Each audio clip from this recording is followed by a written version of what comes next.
सभी श्रोताओं का हार्दिक अभिनंदन। लीजिए सुनिए श्री वृंदावनलाल वर्मा द्वारा रचित कहानी खजुराहो की दो मूर्तियां। चंद्रमा थोड़ा ही चढ़ा था। बरगद की पेड़ की छाया में चांदनी आंख मिचौली खेल रही थी। किरणें उन श्रमिकों की देहों पर बरगद के पत्तों से उलझती बिदकती सी पड़ रही थीं। कोई लेटा था, कोई बैठा था, कोई अधलेटा। खजुराहो के निवासियों और मंदिरों में चहल पहल थी।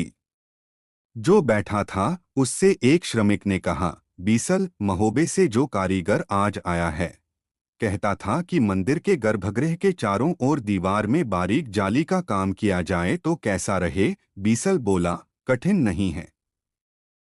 कोमल जाति के पत्थर में बारीक से बारीक जाली छेदी जा सकती है, परंतु अपने यहाँ प्रथा नहीं है। हाँ, मंदिर में देखी तो हमने भी नहीं है, परंतु महोबे वाले ने क्यों कहा?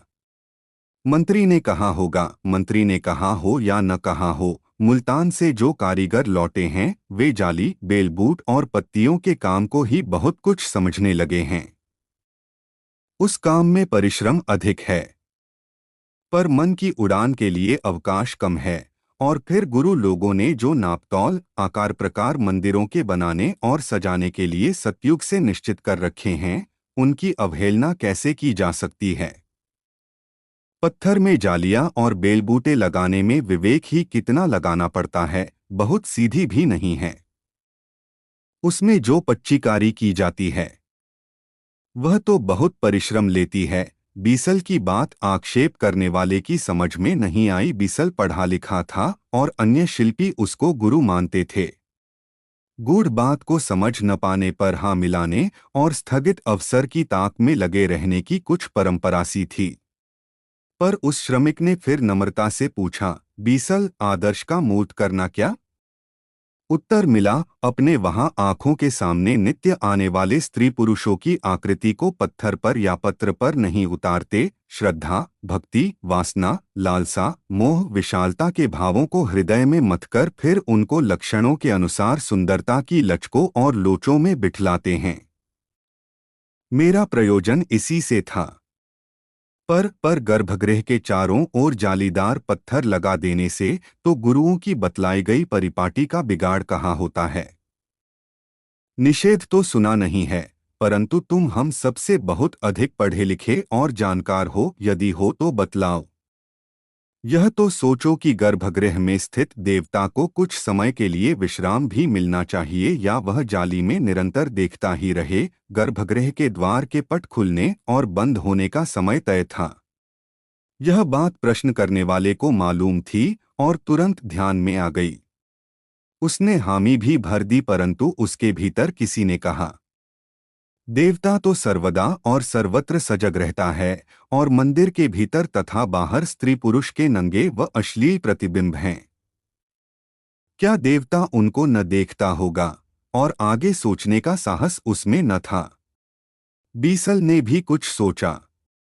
परंपराजन्य श्रद्धा और अंधभक्ति भी मन के भीतर की ठेस को पूरे प्रकार से न दबा सकी, न तो उस शिल्पी की और कम से कम थोड़े से अंशों में। न बीसल की। मंदिर बन चुका था। कालंजर से चंदेल नरेश गंड का मंत्री देखने के लिए आया। निरीक्षण के उपरांत उसने बीसल और उसके सहयोगी शिल्पियों और श्रमिकों की सराहना की, पुरस्कार बांटे। दूर दूर के नरनारी उत्सव देखने के लिए आए थे। अश्लील मूर्तियों को देखकर थोड़े भूतों ने नाक-भौं सिकोड़ी। उनके विचार ने सांत्वना दी। शिवजी को ठगने के लिए कामदेव ने जो जाल फैलाया था, उसकी प्रतिमाएं ही तो मूर्तियां हैं, और शिव जैसे अडिग, निश्चल और स्थिर रहे, उसके प्रतीक मंदिर के भीतर हैं।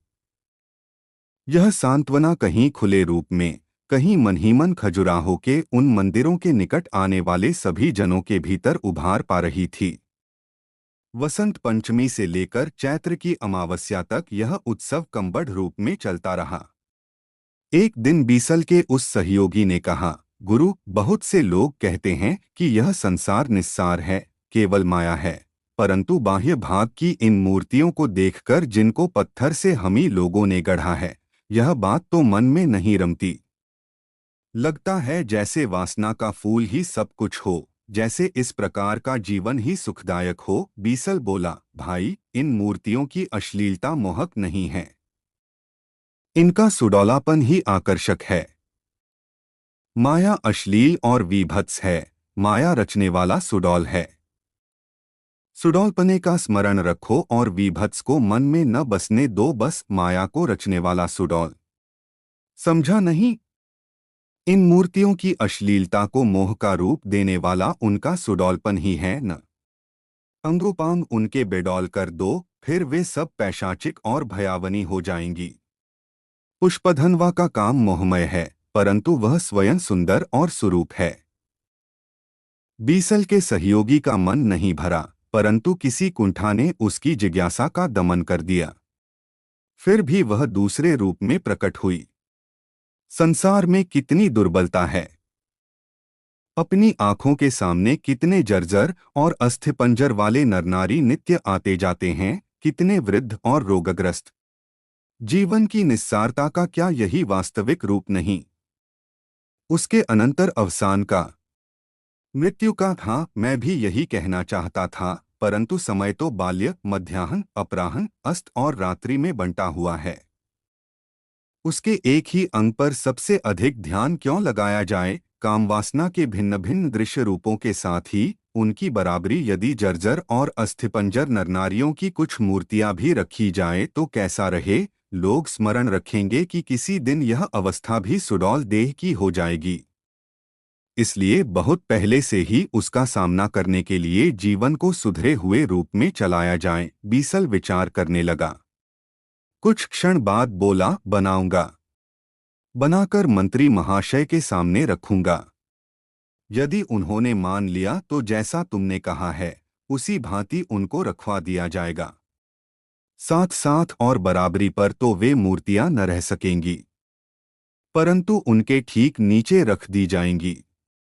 लोग सहज ही उनको निरख सकेंगे। बीसल और उसके सहयोगी शिल्पी मनुष्य देह के सारे अंगों से परिचित थे।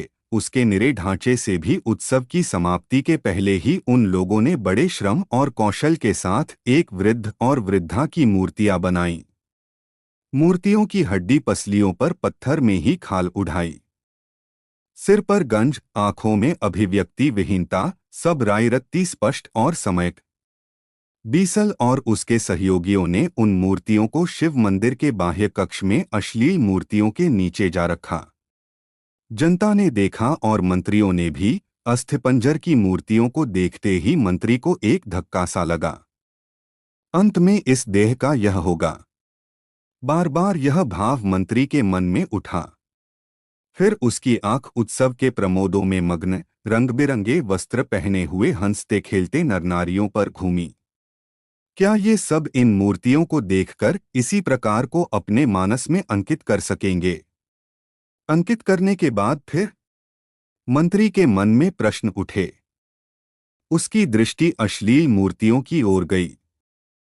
ये प्रसून परिमल के उन्माद हैं, प्रमाद हैं और कदाचित प्रलाप, ये भी अवहेलना, उपेक्षा और ग्लानि दे सकती हैं। संभव है विरक्ति भी, मंत्री ने सोचा। क्या दोनों को एक ही स्थान पर रहने दिया जाए? एक के प्रभाव का मर्दन दूसरी मूर्ति करेगी, अथवा दोनों प्रकार की मूर्तियां परस्पर सहयोग से एक ही परिणाम पर मानव को पहुंचाते रहने का क्रम स्थापित करेंगी? विरक्ति पर मंत्री का विवेक निर्णय न कर सका। उत्सव के उल्लास के साथ आंख मिचौली सी खेलती हुई जनता के एक भाग ने भी उन मूर्तियों को नेत्रों से टटोला। किसी ने क्षण के एक अंश में अश्लील मूर्तियों पर आंख को घुमाकर हड्डी पसली वाली मूर्तियों पर देर तक ध्यान को ठहराया। ओठ बिदराए और चल दिया। कोई दोनों प्रकार पर एक साथ दृष्टि डालता हुआ आगे बढ़ गया। ध्यान उसका एक पत्थर पर भी स्थिर न हुआ। कुछ लोग मंत्री के व्यक्तित्व और व्यक्तित्व को ढकेलने वाले वस्त्रों और आभूषणों को देखते रहे। एक सुंदरी वहां होकर निकली। अश्लील मूर्तियों को देखते ही उसका चेहरा लाल हो गया। बीसल को देखकर वह लजाई। अस्थिपंजर वाली मूर्तियों पर जैसी ही उसकी आंख गई, वह कांप गई और फिर भ्रू संकुचित करके वहां से तुरंत चली गई। बीसल ने यह सब परखा। मंत्री कोई भी निर्णय न कर सका। उसने बीसल से कहा, तुम्हारी छेनी हथौड़ी के सूक्ष्म शिल्प पर सारे पुरस्कार न्योछावर हैं। तुम इन दो मूर्तियों को जहां चाहो रखो, तुम्हारे ही निर्णय पर छोड़ता हूं। मंत्री चला गया। बीसल निश्चय के द्वंद्व में झूलने लगा। बीसल के मन में किसी ने कहा, तुम्हारी दोनों कृतियों में शिल्प कौशल की पराकाष्ठा है। दोनों एक ही जीवन के भिन्न भिन्न रूप हैं। परंतु किसी ने भीतर ही भीतर टोका, पर क्या सौंदर्य अश्लीलता से अलग नहीं किया जा सकता? क्या स्वरूप की रेखाएं, लोचे, लचके वीभत्स की बाहुओं में भर देनी चाहिए? बीसल ने सोचा, तो क्या तांत्रिक भ्रम में है? एक क्षण उपरांत वह एक निर्णय पर पहुंचा हो या न पहुंचा हो, परंतु बहुजन उनकी बातों को मानते हैं। उनकी अंतर्निहित वासनाओं को संतोष देने के लिए हम लोगों ने शिल्प का उपयोग किया है। हम कर भी क्या सकते थे? अश्लील मूर्तियों के विभत्स से ध्यान हटाकर बीसल ने उनके अंग सौंदर्य और रचना कौशल पर जमाया। फिर अस्थिपंजर वाली मूर्तियों को देखा। बीसल ने जर्जरता की उन मूर्तियों को मंदिर से हटा दिया। मंदिर के कुछ दूर एक घेरे में खंडित, अनगढ़ और अस्वीकृत मूर्तियों का संग्रह था। उन्हीं में बीसल ने उन दोनों मूर्तियों को रख दिया। उनकी रचना पर उसको हर्ष था और रचना के परिणाम पर विषाद। क्या जीवन यह नहीं है? और क्या वह भी जीवन नहीं है? यदि जीवन का अंत इन हड्डीपसलियों में ही है और उसका विकास उन मूर्तियों में ही, तो फिर जीवन के किस अंग की मूर्तियां बनाया करूं? किसी ने बीसल के भीतर से उत्तर दिया, पसीना बहाते और हंसते खेलते हुए यदि भ्रम से अस्थिपंजर भी बनाओ तो चाहे तांत्रिक कुछ कहें और चाहे श्रमणश्रावक कुछ, तो बुरा भी क्या है? खजुराहों के मंदिर समूह के निकट ही हड्डीपसलियों और झुर्रीदार काल वाली वे दोनों मूर्तियां एक घेरे में रखी हुई हैं। खजुराहो के मेले में सम्मिलित होने वाले लोग इनको भी देखते हैं, परंतु क्या वे कुछ वैसा ही सोचते होंगे जैसा बीसल ने सोचा था?